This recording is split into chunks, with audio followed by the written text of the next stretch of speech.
What is up, ladies, gentlemen, boys and girls, children of all ages?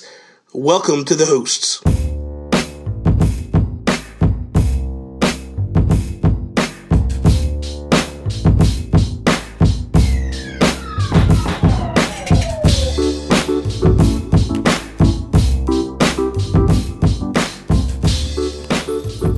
What is up, everybody? Bobby here, Nintendo Guru, and you're listening to The Hosts, an all-new podcast where we just bring in hosts, and Sean is going to try to mouth like he does with If We Ran Nintendo, and has no clue what I'm saying. How you doing, Sean? Hi, Bobby. I haven't seen you in a little while. I've showered since the last time that we talked. That's very good. That's a good thing. That's a very good thing. I was worried that my smell would come through the microphone, so I thought I'd wash up. I appreciate that. You're Let welcome. everybody know where they can find you at and all that good stuff and what you do on the interwebs, please. Sure. So if you were to wander through Canada, you can find me in Edmonton, Alberta, but specifically on the internet on Twitter at Sean Capri. Of course, Sean like Connery Capri. Like the pants, I do a show called We the Gamercast, where I have sweet hangs with strangers from the internet. And that is all. Adam Leonhardt. That's me. How you doing, sir? I'm doing fantastic. I'm Welcome so happy to be here. I wish you were here last week. It would have been nice. But we had really good guests. At least you're on an official episode, because this is to kick off the number one. So that would have been a horrible episode if I was there, because I would have just been wheezing the entire time because I had lost my voice. So it would have sounded pretty dirty if I was on last week's episode. Sean likes it dirty, so that's probably good that you waited till this week. I was just not clean. That doesn't mean I like it dirty. Well, I was listening to your podcast a few days ago, and you were pretty dirty. I was feeling nice. Adam, let everybody know how they can find you, where they can listen to you, and all that good stuff. I am the co-host of a podcast called Megadads Live. We run a website called megadads.org. It's all about parenting and gaming and nerd culture for old people. And if you wanted to follow me on Twitter, I am at the Art of Adam L. And then, last but not least, producer extraordinaire, who finally has his stuff together, Antonio Guillen.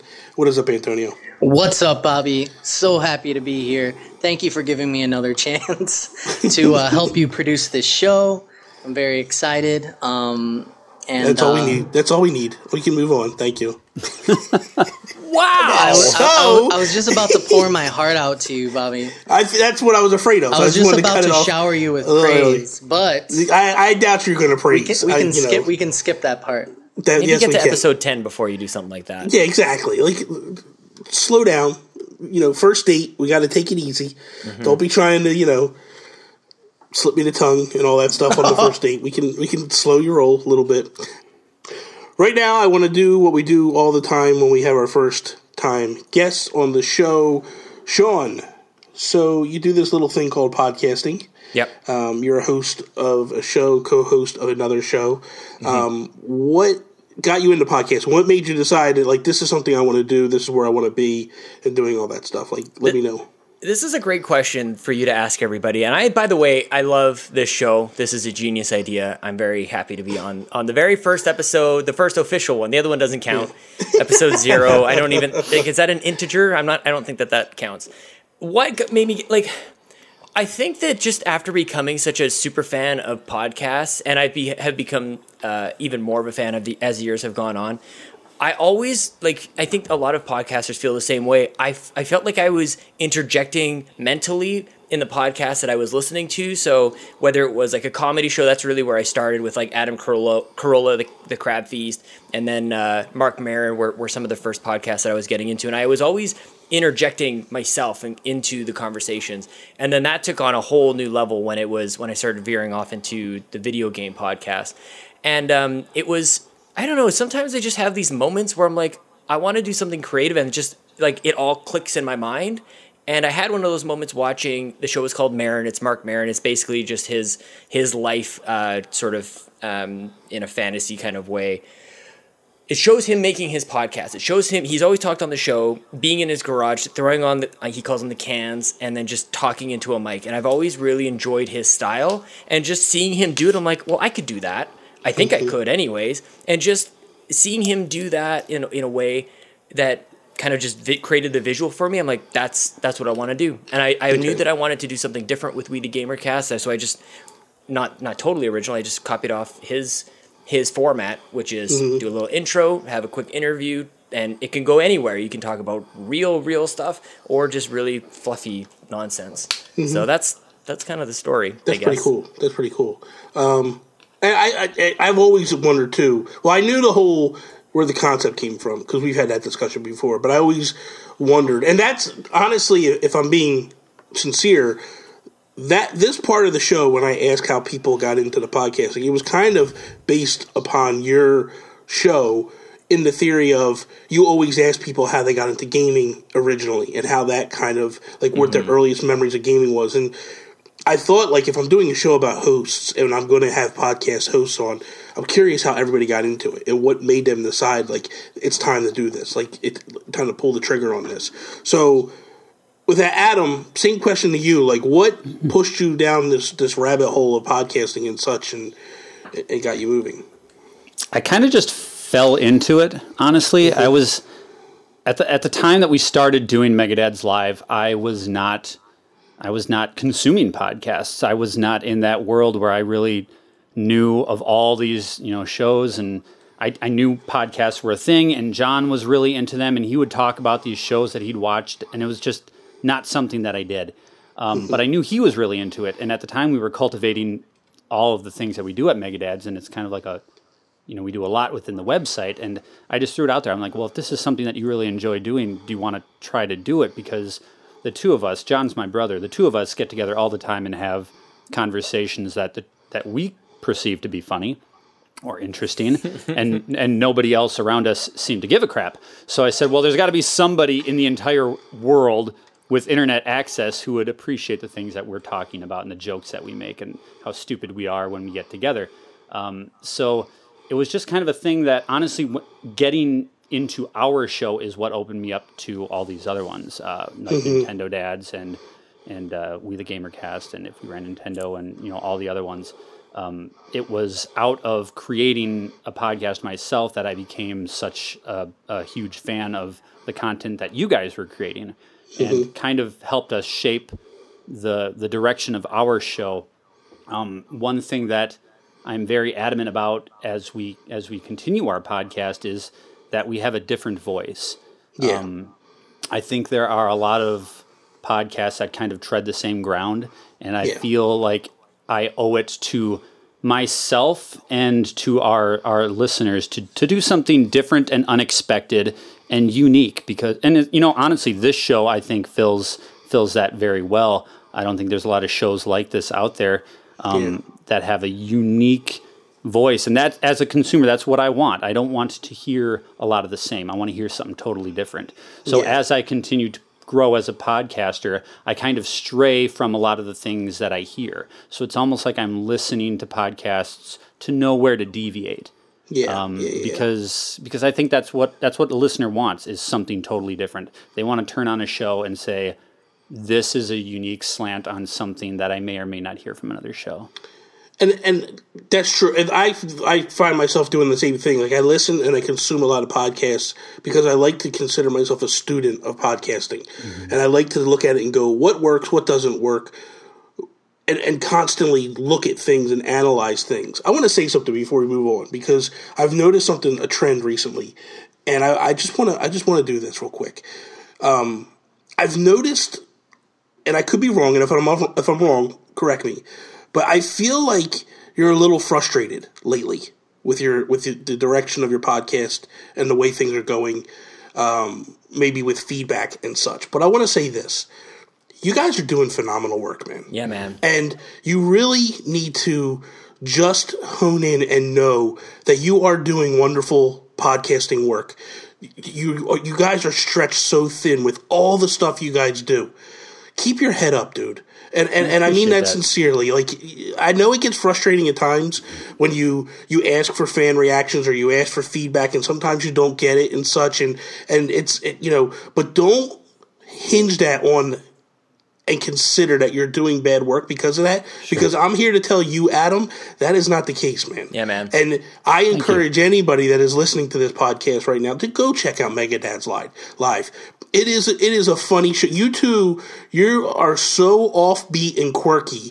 It is hilarious though, and it's an acquired. And that's one thing I do want to say too. It's an acquired taste.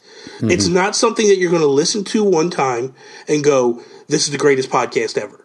I'll be honest, I didn't, and it wasn't until I listened a couple times I was like, "Oh my god, I get it now.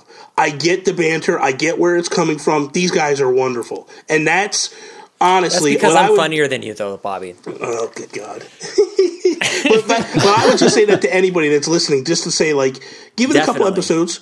Definitely listen to it because you guys do great work, man. And I wanted to say that because I've noticed just some of your tweets lately. Is it coming through a little bit? A little bit. But I wanted you to, I've been there. I think we've all been there at one point. One point or another, I can tell you right now, every podcaster hits that point where they go, am I doing the right thing? Yeah. Mm-hmm. Should I keep, I know Sean has. Oh my God! Like every week, Bobby. Right. I'm manic. Well, I could take up the entire episode about being manic depressed. If you guys had me on last week, the whole anxiety topic was amazing, and I'm like, I was having like heart palpitations just listening to you guys talk about. Like, oh my God! I need, and I had the exact same experience. This is exactly why I got into podcasting because I was inserting myself in the conversation again. Like Joseph would jump in and say something like, "Yes, I feel that way too. I feel exactly the same thing." Yeah. And to your point about the ups and downs of podcasting, like it's highs and lows, man, and it is constant. And we have to. This is why this show is so great because we can surround ourselves with people who get it. You only get it if you're in it, and that's why I really like this show, dude. Yes, thank you. And seriously, stay with what you're doing. Seriously, Megadads is wonderful. Thank you. I love it. So I appreciate that. With that little PSA, the idea of the show... fart topics. Exactly. The idea of this show is I wanted a way to spotlight other podcasters in the hosting roles and such and bring them together. So each week we will bring together two hosts of different podcasting. They will both bring a topic to the show. Then they will read their topics. Antonio will decide which topic he feels is most interesting, and then that is the one we will start with, and if we have time, we'll kick into the second one. So, Sean, I'll ask you first. Oh, you got the dogs, my bad. Adam. Hi. What topic did you bring for us to discuss this week? So the topic that I chose, I wanted to pick something that was focused on podcasting itself, since this is your official episode 1. And it's something that I'm really curious about. I listen to you guys every single week, much like other podcasts, and you develop a familiarity with the hosts. And I wanted to know what your approach is as far as engagement goes with your listening audience. And what I mean by that isn't necessarily how you get listeners, but I feel like Sean has cultivated so many friendships off of his show. And as I listen to shows like Sheldon Forgotten week after week, I feel like I kind of get to know the hosts, but at the same time, I don't know them at all. Yeah. And what John and I do on our podcast is it's very much shtick. Like it's us, but yet it's not. It's kind of us amplified. Yeah. And so I was curious what you guys feel is the right kind of level of letting your audience into who you are, both in and out of the podcast, whether that be through your Twitter accounts, whether that be through becoming friends on Facebook. Like, what do you feel your responsibility is to your audience? Where is that line, and where do you think the value is in those relationships? Because honestly, like when you go out of that indie podcast scene, when you get to like the really large podcasts, they don't interact with their community like we do. It's kind of a different world. Yeah. And so you get into celebrity. Yeah, right. Yeah. I mean, there's a disconnect there. Yeah. Whereas with us, if anybody who listens to my show tweets me, I'm gonna respond. Yeah. And like I said, with the nature of We the Gamercast, you are literally diving into people's lives week after week, and that spills over after the episode's over, I'm sure. So I was really curious, like what you guys how you analyze that relationship between listener and host. Sean, what topic did you bring to the show? I brought the question. There are 3 questions that everybody wants to know. Why are we here? Where did we come from? And are we alone in the universe? I'm just kidding. We're not going to do that. Mine is not nearly as deep. Are you serious? I'm just kidding. But maybe one day, not today, but maybe one day somebody should bring that. I was going to go a little bit more nostalgic. I was listening to Life of Gaming podcast, and Jacob Rush was on there, and he's every chance he gets, he throws the word nostalgia in there. So I think that just sort of triggered something in me today. I was thinking about gaming magazines, and I wanted to talk to you guys about any subscriptions that you may have had, and like the feelings that you got when you which ones were they? Where were you in your gaming life when you subscribed to those things, and what life has been like, I guess now post print media. So very different. I like Adams a lot. Actually, if I was Antonio, I'd vote for Adams. I think that's way better. Sean likes to do that. In the back of his mind, he's going, "I hope it's mine," but he's really like he likes to boost the goat. I really don't. I think my topic is garbage, and I feel real silly right now. Antonio, what's your feelings, Antonio? I think that last time we went off of the heavy stuff and then went into the light, and I think that that's the way that we should rock it again this week. So I think, Adam, we should tackle the whole question of podcasting. Like, how much should you let your audience in? You know, like, I think it's very effective personally. So I think we could start there. Okay. So when I started the Geekcast, we had really no interaction at all with fans. And I say fans, and I use that term very loosely because I consider anybody that follows me a friend. And I don't like to take it like you're a fan of my stuff. It's real weird for me in that thing because I feel like I'm an everyday person. I'm an everyman person. So that said, but when we started If We Ran Nintendo, there was a moment very early on where for some reason I just was like, let's give a shout out to somebody in the community. And it's crazy. It exploded for us for whatever reason, to the point where everybody was getting involved, and so quickly as well. It was so strange how we did the episode 0, we did episode 1, and then boom, everybody was tweeting at us and following us and all this stuff, and it was just wow, this is pretty crazy to think that this is where we have it at this point. The Geekcast, we don't get much traction with followers. Sometimes we do, sometimes we don't. But with that, it's I feel like this, for me personally. I feel like when I try to cut off anything political, anything of that nature when I am doing anything social media wise, because I found very quickly people aren't there for that. And it's weird because sometimes I feel like I should inject some type of belief. I should use my opportunity to talk to people in a mass thing. But I found at times I can get overboard, and then it gets a little droney, and it gets a little bit dude, we don't want to hear that. We're here for this, and you're giving us that. So I think that's the first thing I try to do personally, is try to stay the course with what the people I think about, why are they here? Because it happens to me. I'll be following somebody, an actor or somebody like that, and then they start on these tangents about stuff, and I'm just man, I don't care about your stuff like this. That's not why I'm here. See it, and I'll disconnect and I'll leave, So I think that's definitely one realm of it, for that. But Sean, what's your feeling on this and all this, the way it works?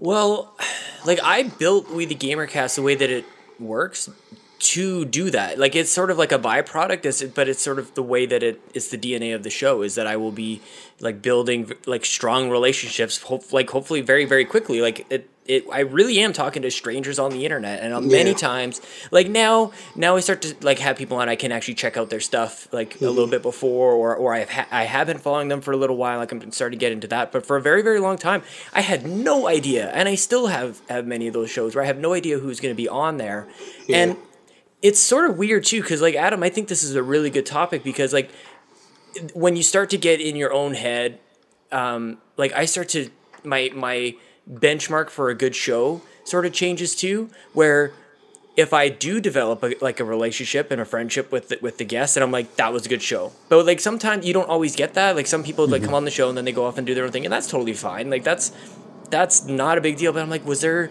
like, did I do something off? Was I off? Like, was there like it? And that's the headspace that you sort of get into. So that was weird. But I think like, ultimately, this is why we do it, is to have these engagements with and these relationships with people on whatever level. And probably the most profound moment for me was actually when I was in New York City meeting with Bobby and with Dave Moore.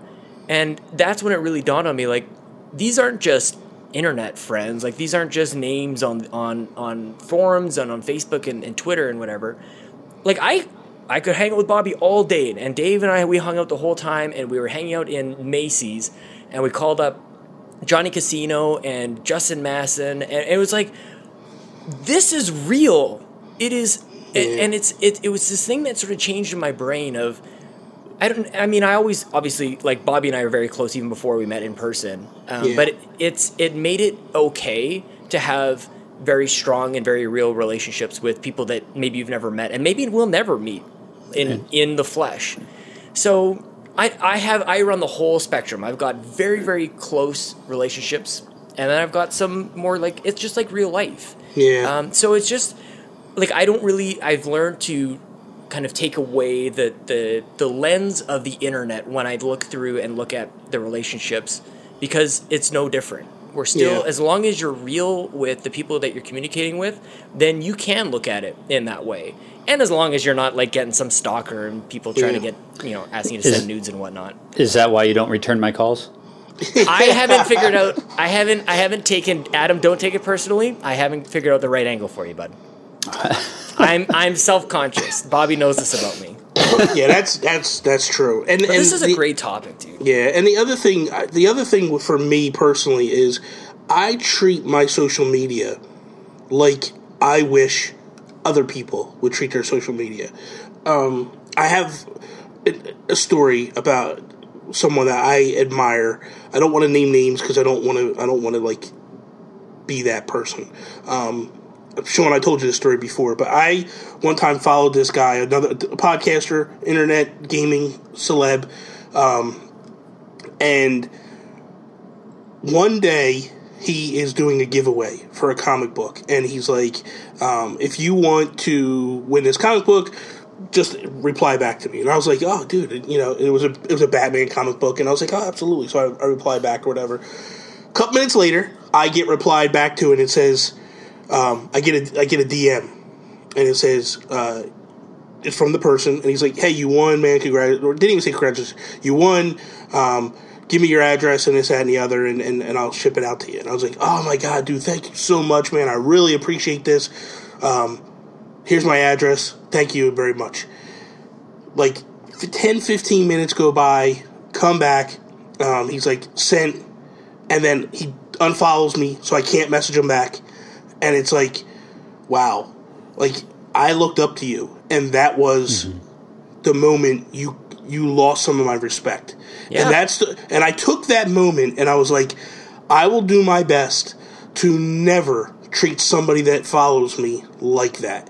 And you take moments like that, and I go, like you had said earlier, like, the big podcast groups and all that, they don't do what we do. You know what I mean? Like, my social media is basically like a bigger range of friends where I get a tweet and I try to reply to every single tweet that comes my way, because I feel like if you took the time to message me, That's the least I can do. Is just to be like, boom. And every now and again, you get these tweets from younger kids or whatever that are just like, oh my God, the Nintendo Guru just liked my tweet. And I walked to my wife one day and I was like, who am I that this kid is this excited about this? Like, I'm nobody. And it's like, and she said it to me one day, she's like, but you're somebody to him. And that's the thing, like, it's the little things like that. Like, when you do things like that, it means the world. And it's that you need to treat people like, it's the age-old thing that your grandparents and your mother always told you, man. You treat people like you want to be treated. And, you know, and it speaks volumes. You do the things that you would like to have done to you. And if you don't, you're dropping the ball big time. And you do that. I mean, I see the way you interact with your fan base. They definitely appreciate you. And so I don't see that that's not happening on that end. Like, what's your... So this topic comes from something. Where's your mindset with all this? Well, this kind of came to my mind because John and I will do appearances throughout the year. We'll go to conventions. And we were at a convention last weekend. Yeah. And one of our fans lives relatively close to us. We're based in Minnesota, and he's one of our patrons. He's Big Marky P. He's a great guy. Big Marky P. And he about I would think like a year and a half ago, he sent us an email telling us how he really liked the show, and he's just recently a dad, and his daughter was just born, and he's been really, you know, active in this scene, and he messages us and tweets us, and now he's a patron, so he's interacting with us that way. And this last weekend, he shows up at the convention with his wife and his daughter. Oh wow! And he's got our comic book for us to sign, and it's like we've been talking to this guy online for so long, and here he is face to face. And it's like, it felt so natural because we have a relationship, but at the same time I'm thinking, he has no idea that John is like extremely addicted to heroin or has this fetish with Taiwanese marionette pornography. Like, he doesn't know any of these dark secrets about John and you know, about his gambling underworld, none of it. I've been completely open with Mark this whole time. He doesn't know anything about the real John. So that's kind of where this topic came from, where I was just my God. I hope John listens to this, and I hope he really, you know, opens himself up to the true meaning of friendship, because he's really a lying son of a when you really Good Lord. So, and then I wanted to hear about your guys' take on it too, but really it's all about John being a bastard. So, oh my God. So as you're saying that, the one that comes to mind for me, Brendan Myers, when the Switch comes out, Breath of the Wild comes out, he reaches out to me and says, hey Bobby, I got an additional Master's Edition of Breath of the Wild. I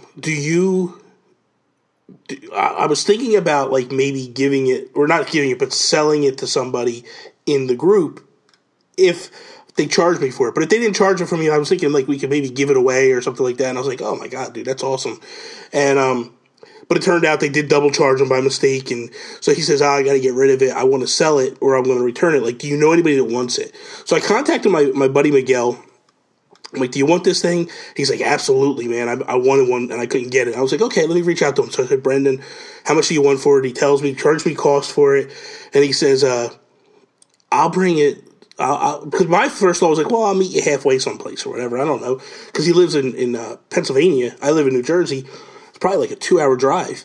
And he's like, no.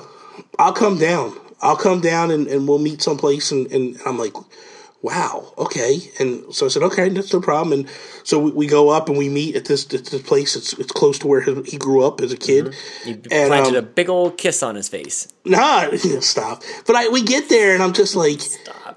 It's the same thing. Like, it's just like, wow, this is kind of surreal. You know what I mean? It's like you're not here to murder me? Yeah. We can like be friends? You're not going to try to take my kidneys out and stuff? You guys did make out, though, right?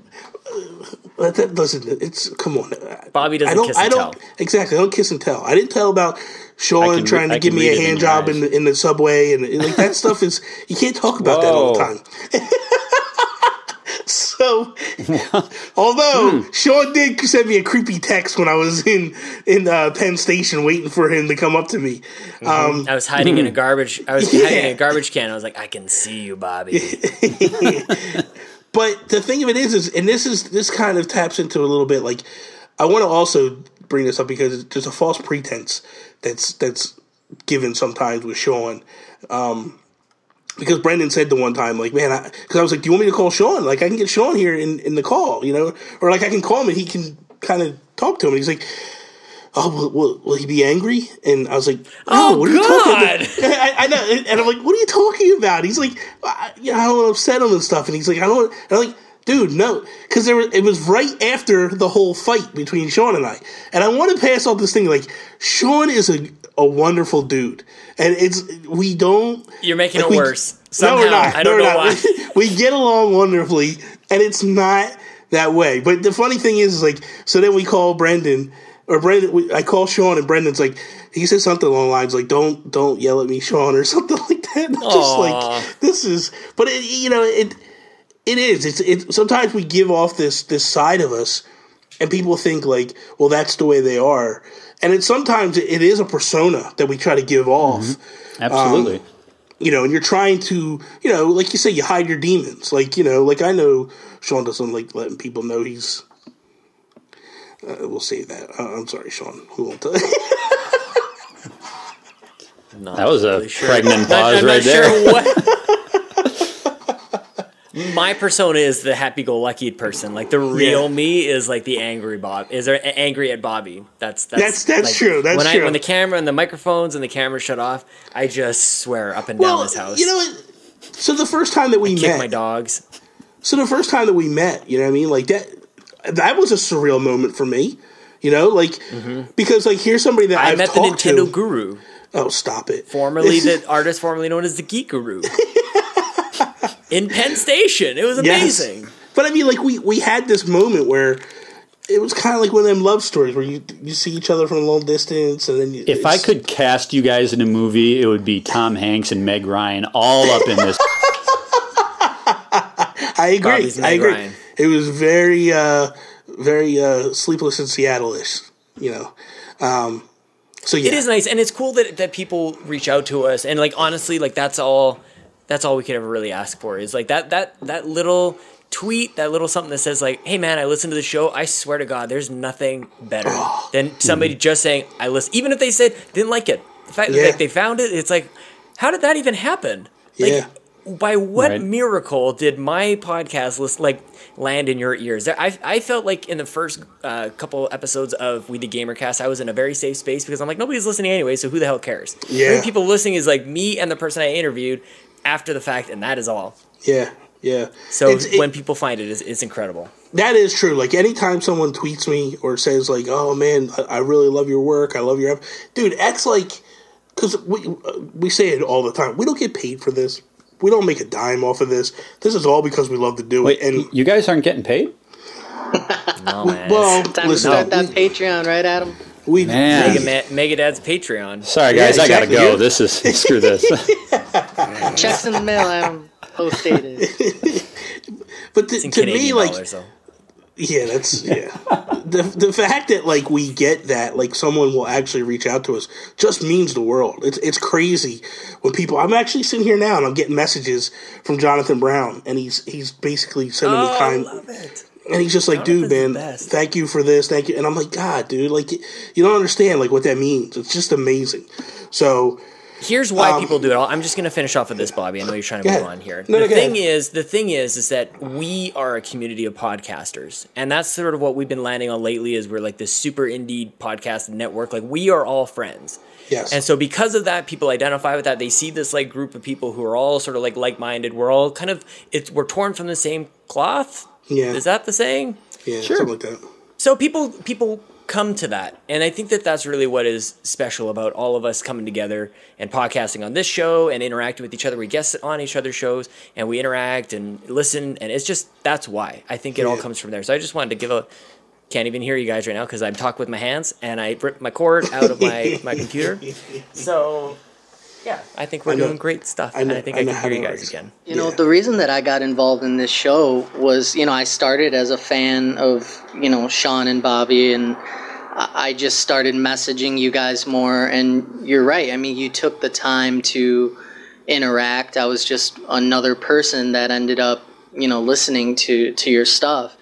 And, I've done some podcasting in the past, and I have this background in video production, like audio engineering. And I told Bobby this. I was like, your stuff, like, connects with me, and I want to help you, like, realize your vision. Like, that's kind of my thing. So I'd like to help you out. And, because Bobby's authentic and he's passionate about, like, what he does, that kind of was the perfect combination that wanted me to get involved.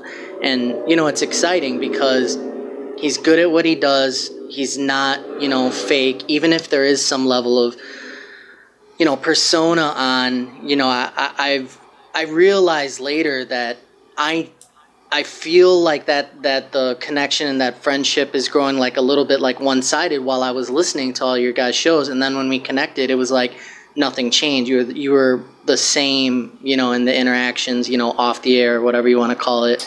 And the We the Gamercast thing that Sean does, like, it's impacted, like, my life in, like, some big ways. Like, my wife and I just happened to be listening to the episode, with you and your wife explaining, like, the birth. So, just the whole process. And my wife, like, walked in.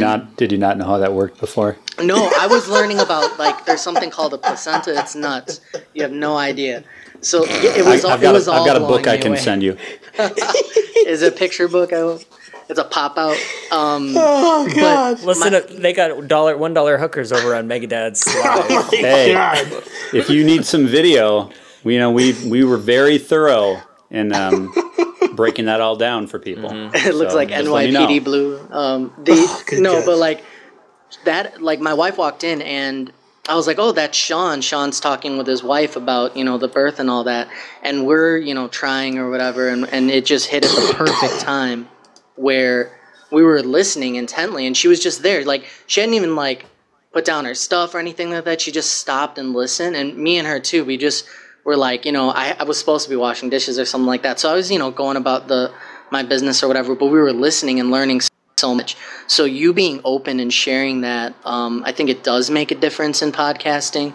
And, the more open you are, you just hit those, like, kind of beautiful moments where it's like you share something that's going to, impact someone's life like that. And Adam, you too. Like, I became a Megadad's fan.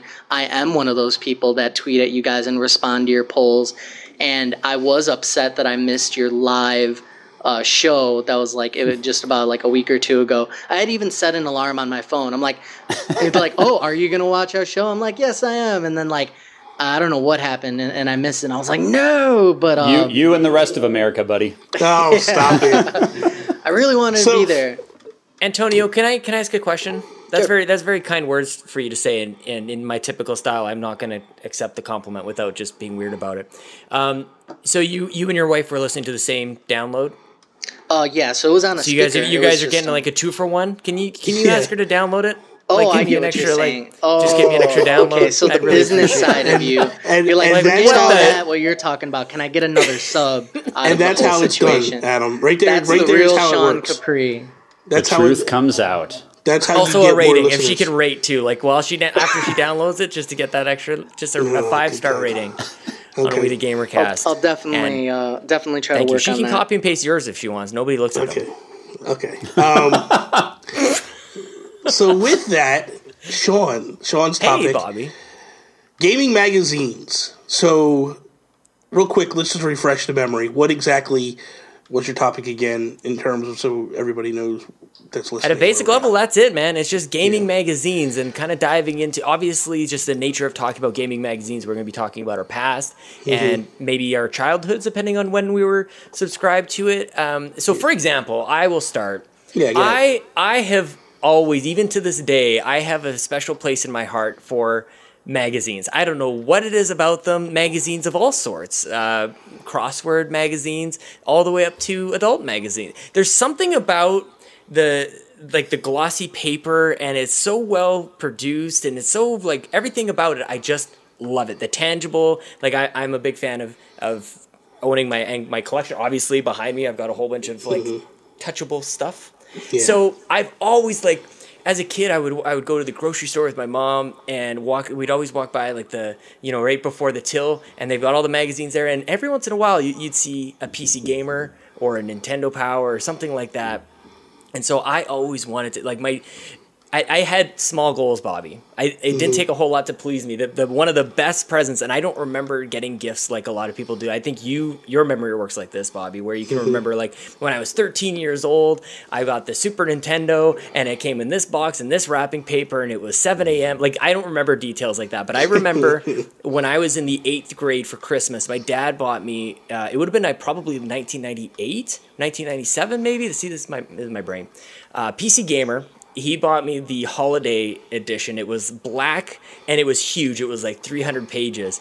And this was all I ever needed in life. I read that thing front to back and back to front over and over and over again. It was like the best games of the year and all these different things. But I didn't know anything about PC gaming. Like, I played a little bit of Warcraft, and I think StarCraft was maybe just coming out at that time. Half-Life was being advertised, and this was one of the first games I remember being delayed. Like, I learned everything that I know about the gaming industry, like all the language that we use, all the things that we obsess over. Back then, it was the 3DFX graphics video cards, like the 12 megabyte Voodoo Diamond Monster video accelerator that I had. And I learned everything. It was using all these words and jargon that I didn't know, but I'm like, I just like this magazine, so I will read the words and figure out what they mean. Like, it was talking about resolution and all this very technical stuff because it's PC, and I didn't know what it meant, and I just learned it. And so for me, like, that on a knowledge sort of level, that's why that will always have a special place in my heart. But it was a way for me to just kind of like close my door, throw on some music, and just read a magazine. And then, of course, the moment where you'd run to the mail, like, we have the mailbox down the street where it's like a super box for every, like, kind of like 12 people on the block. Yeah. And I would stalk the mailman. Like, he would just, I wouldn't really know. As a kid, I didn't really understand, like, when it was supposed to come. I would see it maybe like at a 7-Eleven and then think, oh, it must be coming the next day. But that's not how subscriptions work. Like, it are all over the place. Yeah. So for me, it started with PC Gamer. I'll touch on it a little bit more, but I'll throw it back to you, Bobby. Like, did you subscribe to like EGM or anything like that? You know what? Before me, let's throw it to Adam. Because I'm afraid I'll go on. I could just go on and on. I don't want. I want somebody to like cut me off, please. Yeah. No, but Adam, what about you? What's your first gaming magazine, or whatever they got you going?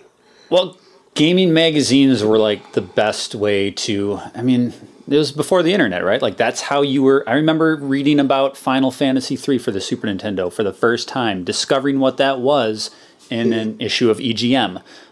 Same with Final Fantasy VII. I remember this giant spread in Game Fan magazine, and it was like, holy crap, this isn't going to be on a Nintendo platform anymore. What is a PlayStation?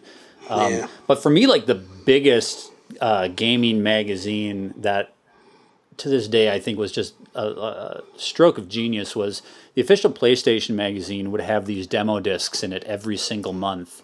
And I remember playing Metal Gear Solid 1 on a demo over and over and over, and just replaying that opening sequence in the snowy military base. And there was no better way to get jazzed about a game than playing these demos. And it's something that's all but disappeared today, and it's like the easiest thing in the world to make a demo available online, but for some reason they don't do it. So I can remember looking forward to the official PlayStation magazine every single month and popping that sucker in and playing like 6-7 games. Heck yeah.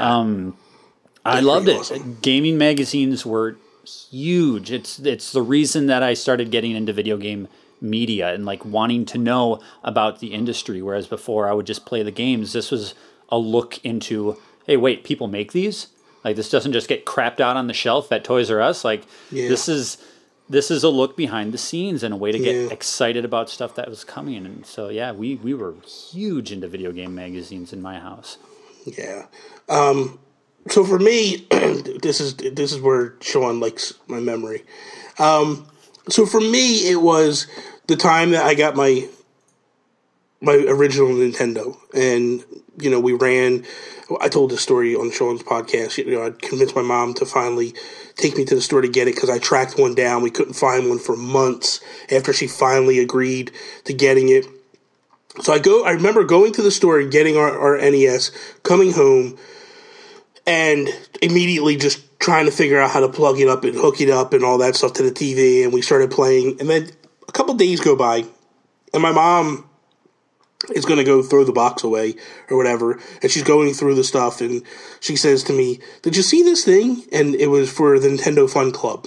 And she goes, Do you want me to sign up for this? Because it says it's free, and if you really want it, I'll get it. I'm like, I guess, go ahead, like, whatever, And so I'm sitting there one day, and this little thin, like real thin book shows up, and it's called the Nintendo Fun Club, and I open it up, and I'm like, oh my God, like, this is all the stuff about these games, and like, the same thing, I think, Adam, where it's like, wait a minute, like, how do they know about this stuff? Like, I was, in my mind, it was so small-minded to think, like, these guys are just, where are they getting this information from? Not realizing, like, it's Nintendo publishing all this and pushing this out.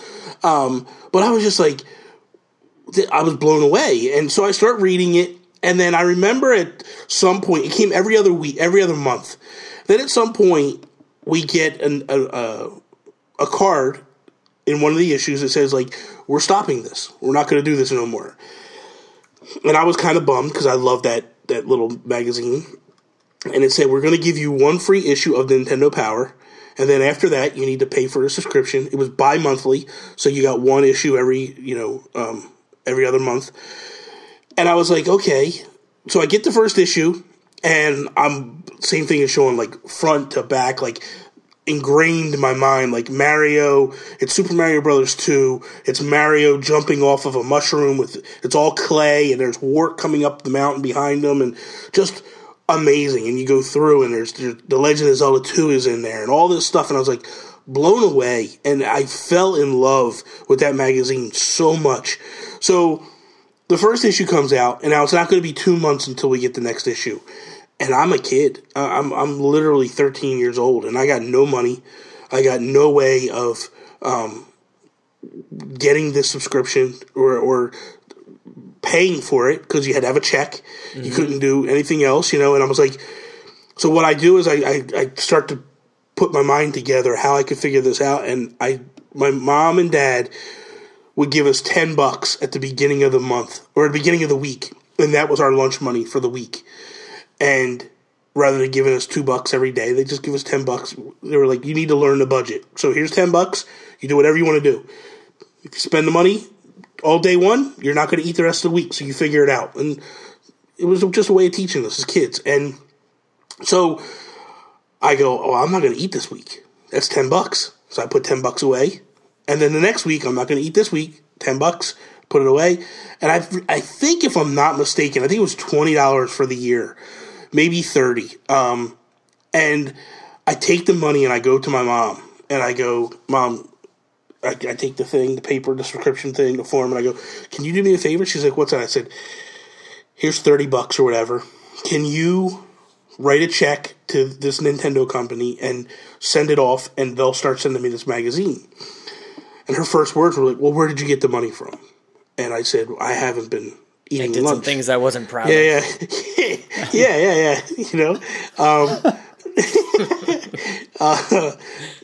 My jaw is sore, But I was just saying you skipped lunch. God. So I go. I just said to her, I haven't been eating lunch the past 3 weeks, and she's like, she got mad. Apparently, you were. Yeah. But she got mad at me.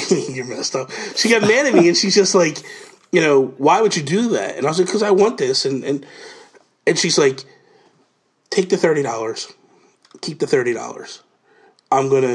I'll write the check for you, but don't ever do this again.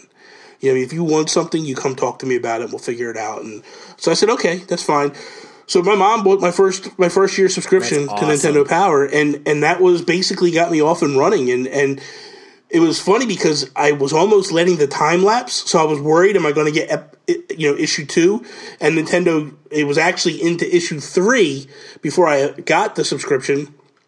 But they sent me issue 2 anyway, so I got issue 2, issue 3, like back to back, which was awesome because I was like, boom, and then like, a week later I get issue 3, and I'm like, oh, didn't realize they're taking advantage of me. Give me an old issue and a new issue. But it was just that, and I slowly as time went on, like I never had a subscription to like EGM or any of those ones. Like Game Pro was another one that I had as a kid. I didn't have subscriptions to those. Because I didn't have the money. I couldn't afford all the subscriptions. I was also getting comic books in the mail. Remember the screenshots too? Like the way that they had to take the screenshot. Like now we just we can do it so quickly with our computer systems. Yeah. It's but amazing. like they had special rooms and stuff. They had to like cape over the TV and everything, and the quality was so bad. But there's something that just hits me right in this nostalgia where I go like, I was just thinking today. I don't know what I would ever do with them if I still had those magazines, because I've since gotten rid of most of them. Yeah. Probably didn't even I probably could have sold them or something. I don't even know if they're worth anything. But right now, as we're talking about it, I regret getting rid of them so badly because I would love so much to just dive into a box of, well, I'll just like to dive into a box. I'll just, Bobby. Come on. I'd love to just see what was happening in PC Gamer in like 1998, like when I was in like the middle of it, man. And it makes me so sad that I don't have it. And only for that one, I had a subscription to the official Xbox magazine, where I'm sure I read Ryan McCaffrey for years before he came over to IGN. And I actually think that magazine still exists. I think I can actually pick that up now. But I don't have the same. It's not the same as, even though I play Xbox to this day and I only dabble in PC gaming now, it's not the same. PC Gamer is just it has such a special place in my heart. And I just wanted to remember that with you guys. Well, and real quick, I'll tell this other quick story. This one will be fast. But so I started to try to recover issues of Nintendo Power. And Sean one day contacts me. It actually was on your episode that I was on the very first time. And you're like, hey, at the end of the episode, because we talked about Nintendo Power a little bit, and you're like, hey, I got these issues. I don't know what I'm going to do. Maybe I'll send you a couple or whatever like that. We wound up meeting in New York City. And he takes me up to his room before we start. And he's like, yeah, he did. And there was an exchange. Yeah, there was definitely an exchange. But he opens his suitcase, and there's like 50 or 60 issues of Nintendo Power in there that he just gives me. And he's like, here you go. And I was just like, blown away, man. At first, at the generosity, but just the fact of like to have all these issues back in my hands again. And it's just like so much great. It's so many memories, so much greatness just coming back when you see it. Because I'll go to like retro stores, game stores, be like, you have any issues in Nintendo Power? Because I'll try to buy them up and get my collection back. And it's just amazing that he was able to give me such a huge chunk of issues and knock out that many issues. But it's just, that's the one for me, is definitely Nintendo Power. And I think for anybody that was a Nintendo fan during their heyday, I think that was the one that was really huge. And you don't realize at the time, it was just a marketing ploy. It was just a machine, that just pushed out. But what they were able to accomplish with Nintendo Power is huge. Because I remember, before role-playing games started coming to the United States, we had no clue what they were. In Japan, they were huge.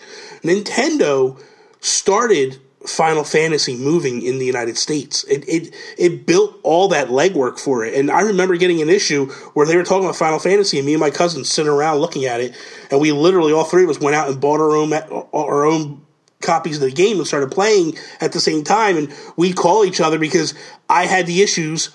They didn't have the issues because their parents wouldn't buy them the subscription, and they would be like, hey, can you tell me how to do this? Because they gave you a strategy guide. And then I would go through and I'd be like, okay, you do this, this, this, and then they would go off and do it. And it was just an amazing time, man. It really was. So, anything else, guys?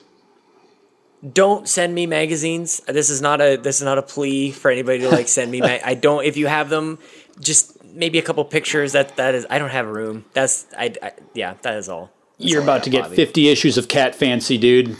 Just get ready for it. It's coming. Well, that's okay. Winter is very cold here. I could just throw them on the fire. Okay. I got no use for them, so they're coming your way. Cat Fancy. that is all. Thank you guys for listening to us. Sean, once again, let everybody know where they can find you at and all that good stuff. They can find me in Edmonton, Alberta, Canada, and on the internet at Sean Capri. Sean like Connery, Capri like the pants. Please listen to We the Gamercast if you don't already, and if you share listening with a loved one, have them download it as well and rate it and all that kind of stuff. Like we don't want all this free. Like we're just lowly podcasters, but we can't survive if you're free having people freeload off of your single download. So please, this is true. Everyone, please. Adam, hit us with that good stuff. Where can we find you at again? I am the co-host of Megadads Live, which you can find on all your awesome podcast apps. The website is megadads.org.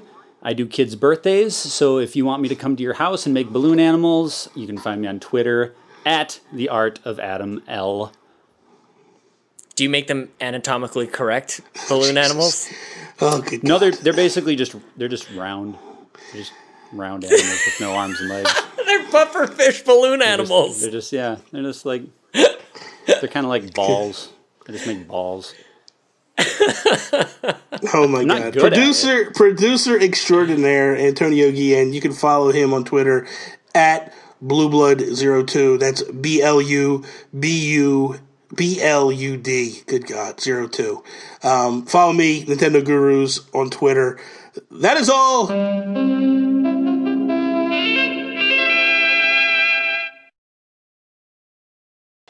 I'd like to start my local recording with a quick paragraph out of the Prima Games official strategy guide for StarCraft. StarCraft is perhaps the best computer game of all time.